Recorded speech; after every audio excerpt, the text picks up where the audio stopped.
Hi and welcome to Guns Contractors review of the Kobelco SK50SRX that's just behind me. This is a 5-ton class machine, actually weighs just a bit short of that. Depending on spec, you can get them up to, again, just about 5 ton, but very, very similar in comparison to the Kubota U50, which I've actually parked this machine next to. Now, I've done a review on the U50 a couple of years ago now. This is the -5 version, and whilst it wasn't perfect, there's a lot to like about that machine. And these two are very, very similar, which is why I've parked next to this one. Sadly, I don't have the keys to this one, so I can't do an actual dig off. That would be pretty cool. But I'll talk about the Kobelco, and I'll run through some of the things. In fact, sadly, it's most of the things that I actually don't like about this machine. A couple of things that I do like, and give you an honest review of how I've found it to drive over the last week or so. So, starting on the outside, as I normally do, I think this machine has got a great sized digging arm on it. In fact, it's definitely bigger than the Kubota to its side. And as a result, you would expect this machine to have more reach, but due to geometry of how they've obviously set the boom up, the Kubota actually goes a bit further, and this is going to be a running theme of this review, sadly, for the old Kobelco. So with the 1.55 arm, it actually has the slightly bigger arm on it, but the Kubota's got a slightly shorter arm than this, as you can see, and we've got a ground reach of 5 meters and 820 with the longer arm, which this does. And the Kubota over there with the shorter arm than this dipper is 5,850. So only 40 mil in it between the two, despite this Kobelco's arm being quite a bit bigger. And yeah, it goes from there, really. It goes on from there. This is running a Geeth quick hitch at this end. It's very simple to operate. I like the Geeth hitch. It works okay. Bucket crowd is all right. It's probably better at crowding out than it is at bucket retention, material retention. I feel it could retain a bit more. I quite like this quick little clip on the back for hooking up stuff. I think that's a great idea. I'd like to see that on more machines. All integrated into the wishbone here. So that's quite a clever system, I think. Old school, used to see these on old JCBs and things, but just really, really simple for quickly hooking a sling on, for lifting something on. You don't always have to go to the lifting eye, which obviously does get covered in crap, as you can see here, because these quick hitches, they do have a habit of sticking out beyond the bucket these days. Really think somebody needs to come up with a slightly better system. But anyway, you move up the machine, and we've got some pin end greasing going on, which is welcome, always like that. This machine also has dual aux line spec'd, and obviously the third line for the hydraulic hitch, which is pretty well routed, actually. It's not bad at all. Cable, hoses and stuff up here isn't bad. My issues really are when you're in the cab and you're back here. I just think it's very, very busy. And if you're up on here, there's just way too many zip ties going on. Like, is this a factory finish? Is that what we're doing? We're zip tying? I don't think it's good enough. And you've got a lot of hoses here, which all neatly route through the king post, but when they get to here, they just seem to be a bit of a sprawling mess. I've got this thing here, it's quite easy to catch and flop around. I just think it could have been done better. And, whilst they've tucked the light up here, and this to me looks like an equivalent of a Nordic light, doesn't actually say it on it, but looks a decent quality LED. We do only have that one, and we have the one on the cab, so they haven't exactly splashed out on the lighting. But the hoses, there's just a bit, I think it's a bit messy. I think it could have been done better for me, and particularly this side, which is on the off side, it's totally blind to the driver. You've got this mass of cables, and look, what's going on with this? It's just not good enough. This machine's done just about 400 hours, and I just think you've got issues there. You're going to catch that. That'll screw your check valve up. I just don't think it's that great. You know, they've tried to put this guide in. To me, it's not, yeah, just not good enough. But overall, you'd think the boom would create more dig depth. Sadly, it doesn't to the Kubota, which, you know, look at the way the Kubota done it here. Plenty of hoses here, very neatly done. Yes, it's got the check valve on the offside, but look at the way the hoses are routed, look. And just, you compare the two, and I'm going to do this throughout this review, mainly because I've got this Kubota here, obviously, which helps, but it's just not, it's not there for me in various ways. Anyway, it should, in theory, dig deeper. With a bigger arm on it, it should reach further and dig deeper. As I said earlier, the reach, sadly, it doesn't have, and its dig depth at 3.44 is in comparison really to the 3 meters and 37 of the Kubota. So we've got a little bit more dig depth, but it's not huge. And considering how much bigger the arm is, you would have expected a bit more performance out of it over the Kubota. So, you know, 5-ton machine digging to 3.4 is just not, it's not enough a step up over the 3-tonner that'll do, you know, quite easily 3 meters. So I just don't see it.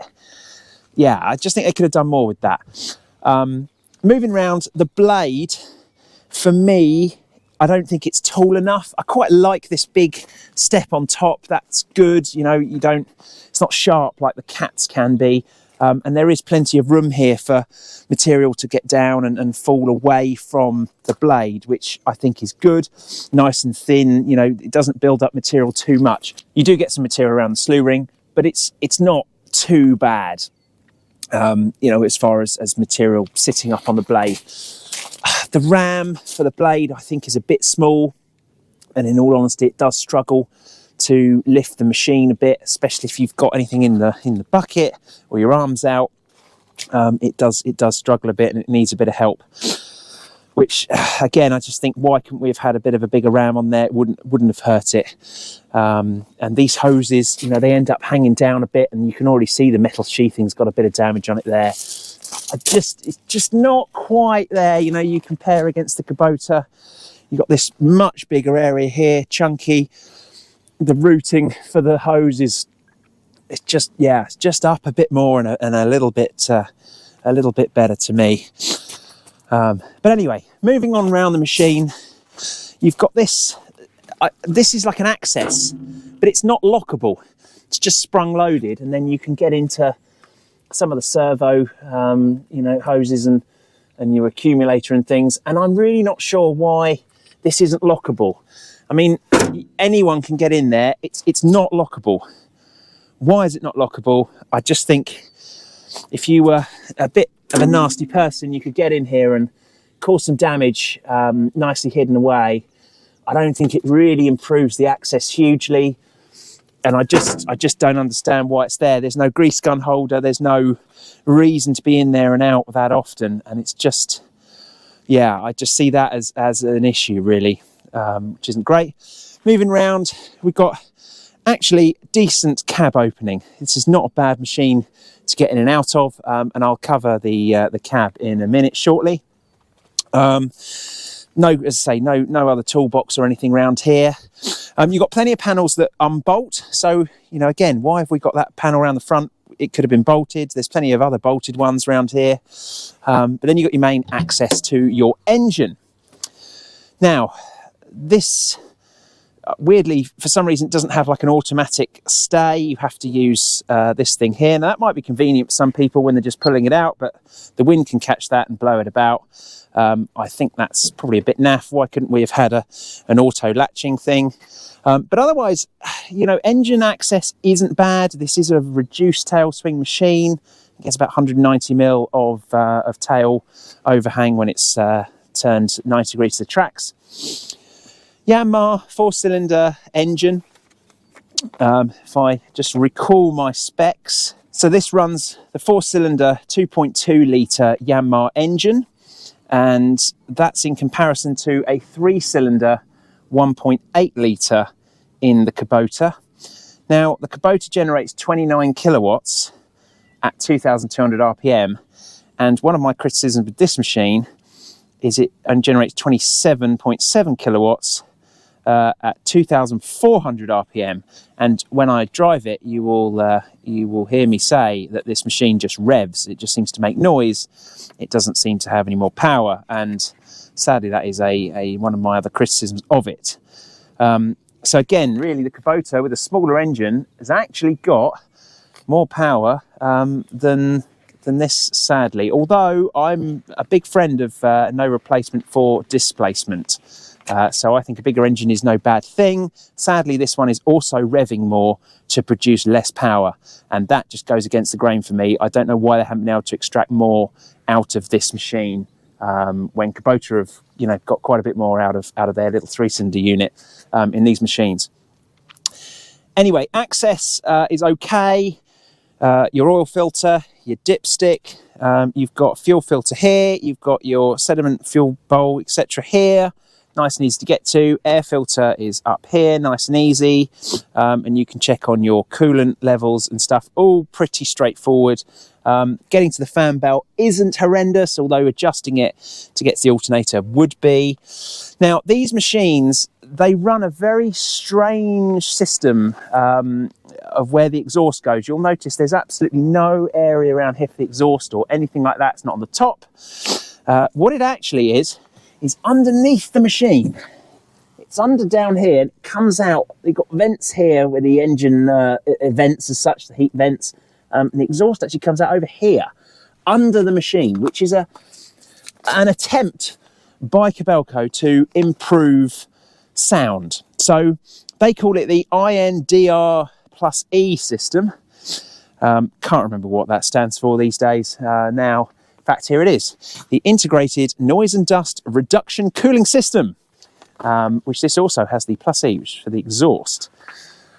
The idea of this is that air is driven in through the cover here, runs in through the radiators into here. All of this is sealed, and then the noise and the dust and everything gets pumped out under the machine. Now, I haven't used it in the dry. You can see, in fact, we definitely don't have a lot of dry ground on this site. But for me, that is just going to blow dust up in the summer. I don't know if it does. I haven't been able to use it in those conditions, but that's my gut feeling on it. But I do like one element of it, which I will show you next. So that's the engine. Covers cut, you know, shut nice. All of this is quite well made. This is all very solid round here. In fact, this is actually all counterweight, all of this up here. That's not a bad system, you know. That works for me, and it gets a decent amount of weight over the back end of the machine without increasing your tail. So, you know, it's not all hate here, guys. There's quite a bit of it. This system here is pretty naff. That interferes with the mirror when you have that adjusted properly. And when you go to close it, it just, like you can see, it's just in the way. Now, diesel, easy to get to. 72 litre, I think, diesel tank, easily powers it all day. Even though she's got the thirstier 2.2 litre in her. You can get to the battery okay. Your isolator key is in there. You know, not bad. Hydraulic tanks here. I'm not sure about this sort of tray around the fuel tank. I get it's sort of a drip tray, but what do you do with it once you've got all the crap and the dust? And to me, it just attracts problems. I'm not really sure it really solves any of the problems. And it's got a little, well, yeah, it's just not that great, really. It sort of flops around. So I'm not really sure where they're going with that. You can check your hydraulic level through here. It's not that easy to see, but it's possible. This panel is removable. You have to unbolt it, and it's not that easily removable because it comes down all round here and stuff. It's a big old panel, that. So it's not that easy to get to things like that, but you shouldn't need to too often. And what I do like about this machine is that they have fitted this, which is all part of the INDR system. They fitted this mesh screen in front of the radiators. Now, as you'd have watched any of my previous reviews, you'll know that I am a big fan of being able to clean out the radiators. You know, I think maybe it's a farming thing. I'm just used to doing it. It's what you do in farming. You blow your rads out every day. But, you know, machines overheat, and they overheat because people don't sort the cooling system out enough. And manufacturers need to make that easier for us. And fair play to Kobelco, they have come up with a half decent system here that folds back, and this whole screen lifts out. You can get it out. It's not, you know, seamless, but it is. And then you can get to your rads. Now, they're mostly protected down there by this screen, and you can see, you know, the stuff that's getting in there, and you can knock that screen about, and it's not too bad. Now, getting it back in, especially one-handed, is a little bit trickier, but it is possible. And there she is, and she's in, and that's down. So that easy daily check job. I didn't think that was a bad system, and I would like to see that on more machines. The Kubota has not bad access to its radiators. In fact, it was another positive I said of this machine. They've got good access to the rads there, but doesn't have a nice filter screen. In fact, I want one of them in my tractor. You know, good bit of kit that. So, you know, that is probably one of the biggest pluses really that I've found on this machine, because sadly, it doesn't have a huge amount more of them going. Other specs to note, particularly on the dig end. This machine has a bucket digging force on the spec sheet of 35.6 kilonewtons. And they're saying, depending on the arm that you've got, and this one has the slightly larger 1.69 arm over the 1.55, that it would have a 19.7 kilonewton force on the arm. Now, one of my criticisms when driving it is that it feels a bit weak, and actually I'm surprised it has that much bucket sort of digging force, because yeah, 35.6 it should have, and the Kubota has only got 32.8, but to me that feels like it's more powerful than that, but the spec sheet says otherwise. However, when on dipper force, the Kubota at 22.6 versus the 19.7 of the Kobelco, the Kubota definitely has it. So maybe the Kubota uses its geometry a little bit better. It certainly doesn't feel like it's weaker.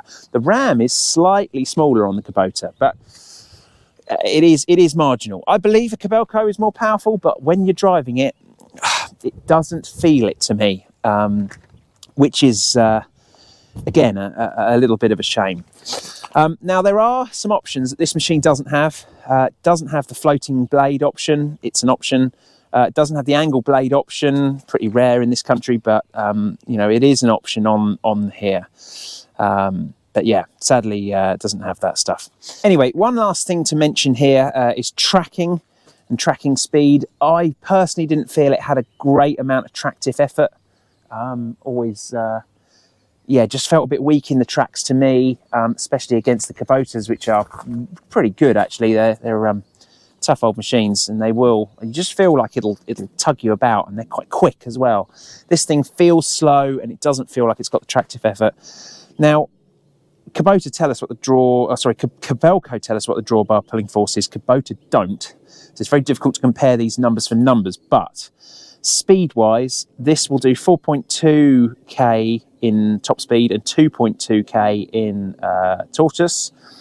The Kubota will do 2.8 in tortoise and 4.8 in travel speed. Now, not a huge difference there between the two, but enough, I would say. And moreover, the Kubota to me just feels like it's got a bit more power. In fact, when it's in the deep mud, combined with the fact that this machine just doesn't seem to have that digging power, you do feel like you might be getting stuck, especially when she gets down and up and around that blade. So you have to be a bit careful. Anyway, we will head into the cab and let's talk about some of the in-cab features of this machine. Now, you've got decent, you know, grab handles. There's one here, there's one here. You've got a little one on the door. And access, actually, I think in the opening generally is very, very good. And for once, somebody has found a solution, again, kudos to Kobelco, for having a mirror that does not interfere with the closing of the door, and you can have it adjusted so you can actually see it from inside the machine, adjusted properly, and it doesn't hit the door. Why that seems to be such a struggle for other major manufacturers, I don't know, but take note, gentlemen, and ladies, of course, that is how you do it. So yeah, nice one, Kobelco, for coming up with a door mirror that you don't hit. It's a shame that they couldn't do it on the other side when you go to close the lid for your fuel, which of course you do quite a lot. You can see that that's going to hit that when I close that in a minute. That is poor design. But you know, on the other side, you've got it right. So fair play to you. Now, visibility in this machine, actually, when you climb in, isn't bad. You've got a decent wide aperture front window. There's even decent visibility out the top. And they've managed to kind of hide this line and this bar here that supports the window quite nicely out the way. That works for me. You've got good visibility. Look, you can see your door mirror works quite nicely there. And you've got your mirror down the offside there. That all works. Not bad visibility over to your front track. You don't have a window down here like they do in the Kubota and things, but you know, you can see your track off to the side there. Now, lower windscreen, as I say, it's nice and wide here. Round the back isn't too bad either, and you can see pretty much everything you need to see over there. There is some storage for the lower window in the back here. I haven't tried it, but it seems to clip in with this. Not too terrible. Now, I guess my issues with this machine really summed up in the cab. This machine doesn't have the most features. It's not that feature heavy. In fact, they've kept it pretty basic in here. We've got some pretty straightforward switches down here. Literally lights, something to cancel out the DPF. If it regens, you don't want that. Your quick hitch and a lifting switch, which, you know, is fine. Now you've got these quite fancy dials in here for the heat, and they light up with little LEDs behind them, and they are very, very fancy. And I think I've got this written down somewhere. Kobelco quote in the brochure that the heater controls help to set a luxurious mood, which, you know, I guess they sort of do. If I was going to do a knob feel, they're all right. You know, it's got a bit of knob feel to them, but they put some nice, you know, heater controls out of a car or something, and I like a heater control. It's very easy to adjust, very good. Same with the throttle dial, very, very simple. It's just a real shame they never managed to fit like a decent seat. This is a Grammer seat with Kobelco logos, but it's like the hard version, and you'll know if you've driven these machines what I mean by that. This machine it's got this hard seat in it, and I just struggled to get comfy. It does adjust forward and back. There is a bit of that, but you can't adjust where the controls are in relation to it. These aren't adjustable in any way, and to me, they feel quite low. My hand's coming in, you know, down here instead of sort of, you know, I just want them a little bit higher, and I'd like to sit a bit higher as well, but I struggled to get comfy. The Kubota, in comparison, you can adjust the levers in relation to it. Kubota have always had a very good positioning in their machine, I think, of how you sit, and the controls have always been nice and low and down here in front of you, and I just think it helps a lot of how you feel about a machine when you sit in it. And the Kubota, it's not bad. You know, your key is here, and you've got your wiper dial here, but you know, and your tracking pedals are very usable in this machine, very usable. But I've just felt like I feel like I'm not right, and I've got this pedal in my way, which is my breaker pedal essentially. It does have dual lines, as I said earlier, so you've also got a roller on here. I haven't used that personally, but this pedal in particular feels right where I want to put my foot. That pedal is. So you either have to put your foot to the left of it, and then you end up, and you can see, you know, people have obviously been wearing this out because they've had their knee wedged against the console.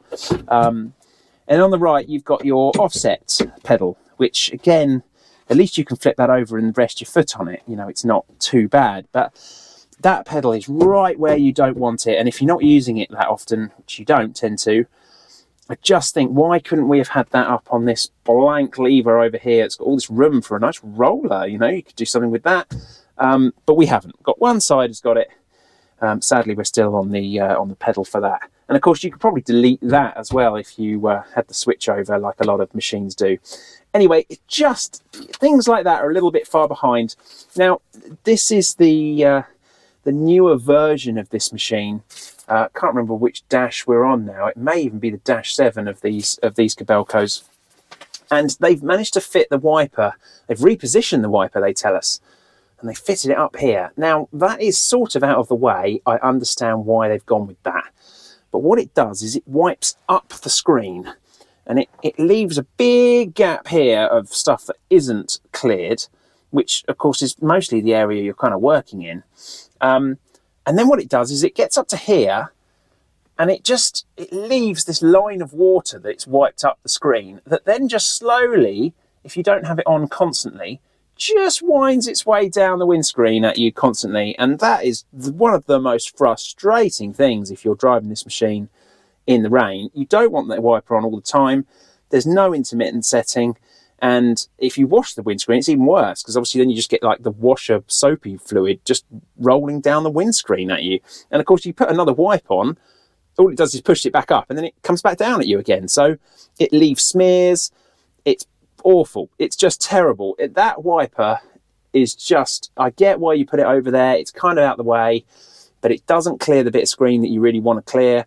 And, you know, I'm digging in the ground. I'm not digging in the sky, Kobelco. I don't need this part of the windscreen nice and clear. I need this bit of the clear windscreen clear, and it doesn't do that. So, terrible wiper design. Not helped by a lack of intermittent wiper, which I think should be standard on these machines now. Yeah, pretty poor.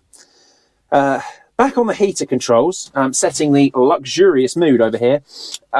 Heaters isn't bad. You know, we've got something pointing at the windscreen.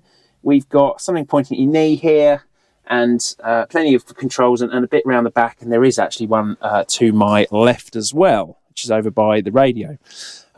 That works. That does work. You know, it clears the screen very well. I like these. They work very well at keeping all of this clear. And yeah, aircon works well. Can't complain really too much about that. Not too bad. Now, there would be a cup holder here. You'll hear in my driving review, I said there's no cup holder, and there isn't in this machine. But that should actually be a cup holder. Obviously, it wasn't that good because it's fallen off, been broken off, something's happened to it, which I think really reflects generally on the poor plastics that are in this machine. Doesn't fit together very well. Doesn't sit. The screen is out of an iPod from 2004. It's just all a bit thin and naff. You know, it all wobbles about a bit. They've tried to make it look better than it is. Even these knobs aren't great. I just feel that if you gave them some abuse, you would snap them off pretty easily. And, you know, this is a machine. It goes to work, doesn't it, every day? Needs to be, I think, better than this. Now, the radio, it's over here. That's a classic example. We've got buttons. There's no way to scan through the radios. You have to individually keep pressing every half, you know, degree on the of the frequency of the radio to get the one you want. It does hook up to Bluetooth. It does apparently do DAB. I haven't played with that too much, to be honest. There is 2 USB ports down under here, so you can charge your phone, which is quite nice. And then this is actually for your phone, which I didn't realise initially, but having looked more in the spec, it does do that job. Now, here's a phone. It does actually wedge in, and even with an OtterBox on it, you know, it does fit in there. Now, phones are getting bigger and bigger. This is quite an old one. I don't tend to run the latest phone, but it holds your phone. And to be honest, that's not a bad idea. And if you were charging it, there's room for the charge cable on the bottom to sit in there. So not terrible. And that is a bit of storage, but it is the only bit of storage in this entire cabin. There is nowhere to put a drawing. You know, this is a 5-ton digger. You're in and out of these things. It's not a digger that you tend to sit in all day, every day. It's not sort of on that kind of work. And apart from gaps that you have in the trim, there's nowhere to put just a drawing or a bottle of water. You stuff it behind the seat, but then you can't get the seat all the way back. And yeah, the cup holder did exist, but doesn't anymore. I just think it's not good enough. And they could have done a lot more with it for me. Now, windows are pretty good in this machine. They fold right the way open, so you can get a decent bit of ventilation here. should you not wish to use the luxurious mood setting LED controls over here. And the same with this, so you can talk to people, you can see out of this. That all works pretty well. It's not all terrible, but it is mostly. And I'll run you through my, well, the next bit is my driving. And yeah, I think probably summarises most of my thoughts on what the rest of this machine is like. So I'm just going to show you the startup sequence. Key's quite nicely positioned here. Flick it on and you get a screen. I mean, they call it a screen. I think my original iPod had a bigger screen. Now, I'm not going to show you the entire code for starting this machine. That wouldn't be fair on who owns it. But you have to use these buttons, and they're like super delayed between what it does. That didn't even receive it, but it's beeping. Hello? No? Nothing? Oh yeah, now we've got a 4. I just find it really, really like irritating. Do you know what I mean? I'm pressing buttons, it's saying I've pressed it, but it's not going across. Really irritating. Yeah, and then once you actually get the right number in, which I can't even do because the numbers are wrong, to actually get it to start. Anyway, you then get your screen up, and it shows you quite clearly your water temperature and your fuel. And then obviously she'll start, which is very nice. Now you get very basic, you know, tortoise or hare, depending on your little button here. You get the time, but you know, we are talking real basic here. There's this mode button seems to just flick eco on. I don't know really what that means. Doesn't really seem to do a lot, to be honest. This button doesn't really seem to do anything. I can't get it, you know. That obviously turns my auto idle off, which I want on. That is it, you know. There's really very little that you can play around with here. There's no hydraulic flow setups for, you know, we've got twin auks here. You can't change that. Yeah, it's quite basic, really. So that's all we've got really, is a bit of that, you know, time remaining on your fuel and things, but not an awful lot in terms of you can't adjust your flows, set up any attachments, tools, none of that on your screen, which is a bit of a shame. And you know, we're in 2024. I'm expecting that now in a machine, to be honest. I'm expecting that. So sadly, it doesn't really improve when it comes to how it drives. Do you know what? I've been driving machines for a while, and I really love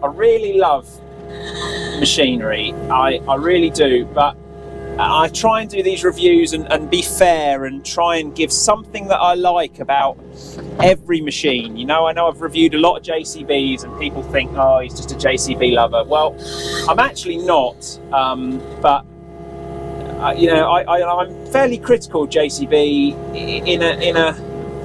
in a fair way. I want to be fair any manufacturer, and you know, I've been quite a vocal person as well in saying I don't particularly like the new series of Kubota, the Dash 5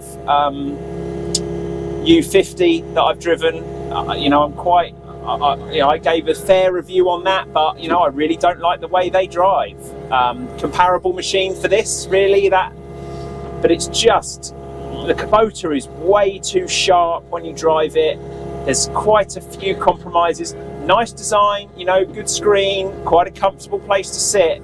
But you know, in terms of driving, it's not a very nice thing to drive. This thing is completely opposite to that. The lever response is slow, but it's not like slow and controlled and buttery smooth like the Takeuchi is, for example. You know, I've always thought Takeuchis have been a little bit slow, but they've always rewarded you with that gradability and that really sort of, you know, nice way of working. They're not the fastest machines. They never say they are, but they are very, very smooth. this thing somehow has neither the smoothness of a Takeuchi nor the speed of the Kubota, or the power really of either machine. It has nothing. I can't say really, even in this clay, you know, you come up against an obstruction that you just would expect a 5-ton machine to pull through with a 450 bucket on it, and it doesn't. Or you go to push some material away and it doesn't. And I can't see any redeeming features. It's the slew is slow and it's not particularly smooth.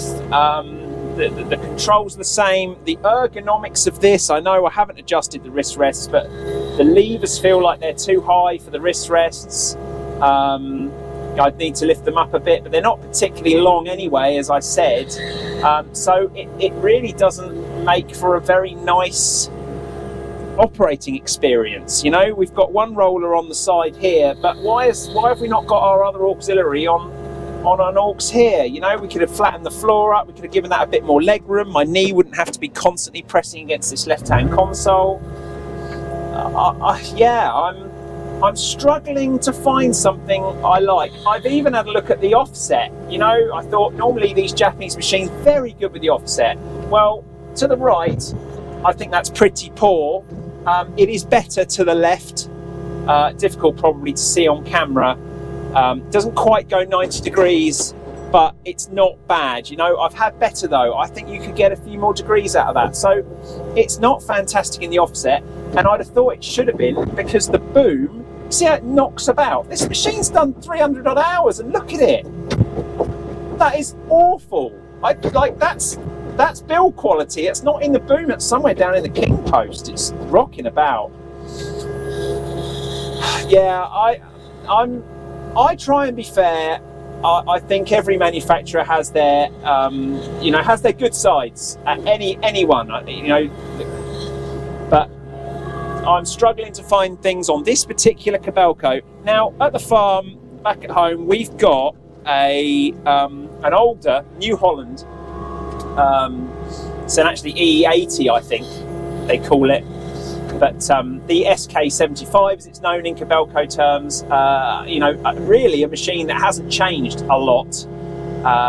It has its terms of the new ones are obviously much better as far as engine-wise. They're more, maybe not more fuel efficient, but they're more eco in terms of emissions. Our old one's got an Isuzu lump in it. In fact, fantastic engine, really. And it's a good little digger.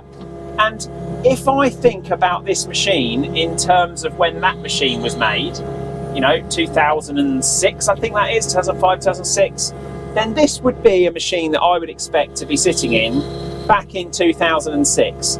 But even then, you know, let's go back to 2006. I expect Avril Lavigne was still in the charts and whatever, you know. Life was different back then. Actually, no, who would have been in there? Anyway, yeah, I think, anyway, I can't remember now. It was a long time ago, but my early days on site, you could drive, the Hitachi range with the Zaxxis mini diggers were fantastic from back then.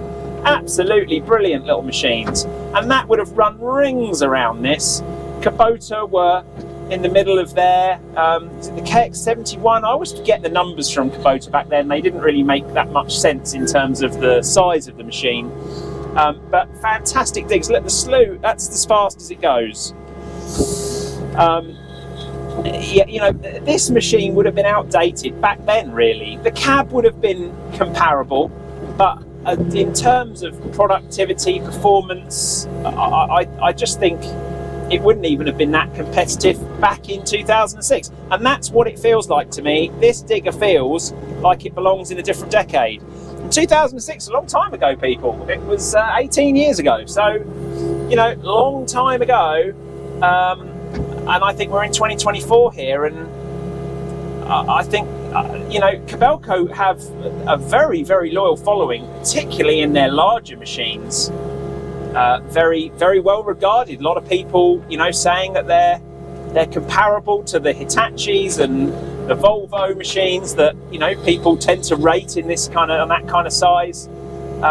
You know, they're really rating their Kobelcos, and maybe they are totally different. There's a lot of operators I chat to regularly who have those, you know, either their employees have them or they've got them themselves, and they really rate them. And by all accounts, Molson's, the dealer, is very, very good. But this is not, in my opinion, the best 5-ton machine that you can buy.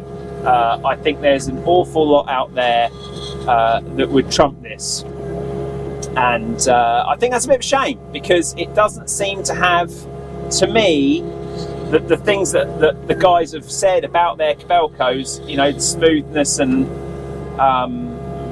how nice they are to drive, you know, comfortable. I wouldn't say that that's something I would say that this machine, you know, I couldn't say this machine is any of those things. It's a digger. It does dig a hole, but I've driven much better, and I think in 2024 Kobelco have got a lot to do to keep up with where the competition are. The blade isn't that big on it. It doesn't go down very far. It feels good. I'll say that the blade feels positive. It's got a nice, you know, it's not cable controlled. You know, you can knock it a little bit. It's quite nicely to hand, but to me, just not enough. Not enough to like this machine. Yeah,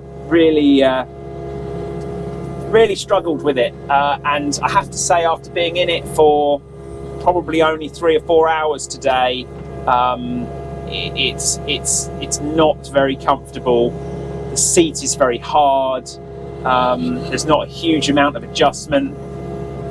Yeah, it's just miles behind. You know, even the Kubotas that, you know, you can move the consoles around, and, you know, in relation to the seat, and the seat is nicely sprung. This is a nicely sprung seat, no doubt. It's a Gramma seat like a lot of the others, but it just seems a lot harder, just more basic. And, you know, this is a machine that, yeah, you're in and out of the cab, but you're also, you know, you're also operating it for a few hours at a time. You know, it's not a little 1.5 tonner. You're in and out, and you're not necessarily driving it all day long. So, yeah, sadly, yeah, that's my feeling on how it drives. I'm not a fan, and it's been a long time since I've driven a machine that actually has given me this much sort of negative things to say about it, which is a shame, because yeah, the boom comes back a long way, which I think is quite nice. You know, it comes into you quite well. Maybe that's good for tighter space working. You know, you can really sort of be uptight against you. You have to be careful you don't rip the guard off, obviously, with the bucket in these situations. That's probably why they've mounted the king post that bit further forward. But yeah, it's not, I don't know. Geometry is okay on it. I don't think it's exceptional. You know, as far as bucket rotation, it's all okay, but just generally the way it drives just does not give you that spark, that confidence. That it's just, look, slow, come on, man. You know, I just feel like I've got a 1.5 tonner that'll pull better than this thing. You know, tracking is okay. Again, seems to track competently. In fact, you know, it's not struggling for power on tracking, which is good, but I wouldn't say it's the best. And again, in terms of when you want to be a bit careful with it and a bit slower, it can be quite jolty, quite aggressive. You know, you have to be a little bit careful with it. So yeah, it's not got that controllability. Yeah, I'm really struggling here to come up with some positives, which is a shame. I was looking forward, when I saw this machine landed, I thought, oh, a Kobelco. Haven't driven one of them. A lot of good feedback from them, people saying, but it's not one for me. So I guess if I was to summarise, sadly on the Kobelco, I think a lot of people, and I put a poll up on Instagram, which you can find me at Ollie Guns, they were saying that the bigger Kobelcos are much better, and they rate those. The minis seem to be a bit hit and miss. People saying 3 tons a good machine. I haven't driven that. People saying 7 tons a good machine. People seem to like that.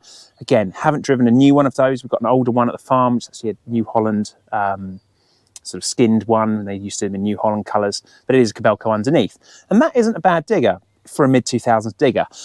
And I think that's really where this song sort of sits, is it feels like we're still in the mid-2000s. Although phones have got a bit bigger, they do have a better phone holder in it. But you know what I mean? It feels like an older digger that they've kind of done a bit of a refresh on. And I'm not sure it stands up to the might of Kubota, who, I mean, are renownedly slow for coming up with new designs, and they won't push the market as such. You know, they'll never come out with something first. But what they do produce is very, very good. And this digger is, well, for the same machine, would run rings around that Kobelco. In my driving review, I said I felt it was a bit slower on the slew, and it is. This is nearly a revolution a minute faster, which doesn't sound a lot, but it's noticeable when you're driving this thing. And my criticisms of the Kubota being that it's a bit too fast in a way, I could get used to that. The problem is I couldn't make this one any more productive. And if I'm buying a 5-ton digger, I'm going to go to work, I need it to dig holes, and I need it to do a job. And I don't think I would get the same performance out of, well, I know I wouldn't get the same performance out of this machine as I would if I bought this one. And ultimately, that is why we go to work and we buy these machines. So, don't know, I'd like to hear your thoughts on other Kobelcos. What have you driven? What do you like? Have you played with one of these? I know they do a conventional tail one of these as well. Again, maybe that's a completely different machine, but for me, it just doesn't have enough to be anywhere near my top 5 even of 5-ton machines. And to be honest, I think my back still hurts from driving this thing for a week. So just didn't get on with it. Sometimes it goes like that. By all accounts, they're a very reliable machine, and that may well be, but it wouldn't be for me, certainly. So interested to hear your thoughts, who's driven one, and what you thought of this as well. Anyway, that's been Guns Contractors' thorough review. I hope you've enjoyed it. If you're still with me at this point, please keep liking and subscribing. We're slowly getting our hands on different machines, and yeah, always keen to give my personal thoughts on how I've got on with them on real life projects. So anyway, thank you very much for watching, and I will see you again, hopefully with another review shortly. Thanks.